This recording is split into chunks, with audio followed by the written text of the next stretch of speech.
आज मु बीकेएम जातीय परिषद सभ्य आज आमर ऑल इंडिया अर्थोरिटी ट्रेड यूनियन माने आज संघबद्ध भाव में आम आंदोलन को लेचु आमर मुख्य मुद्दा रम जानीते वर्षक 12 मासरे आम प्रथम कर सबु वर्ष उठेचु जे समान काम को समान मजूरी मनरेगा 200 दिन कार्य आपड़ जानते एमएसपी मोदी सरकार जो मारणा नीति कर आजिकल पनीपरिया देखु हु रेट बढ़ुची गैस कथा कहतु डीजेल पेट्रोल कथा कहतु आम सूचई दौचु जे आपण माने जन विरोधी कार्य करंतु नहीं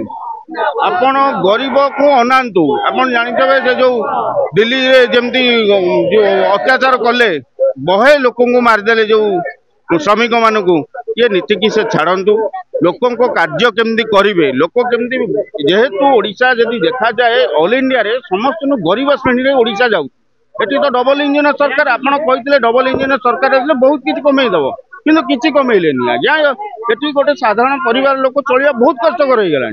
ये श्रमिक मारणा नीति बंद कर लोकंर सुविधा जब कार्य करते भल हम।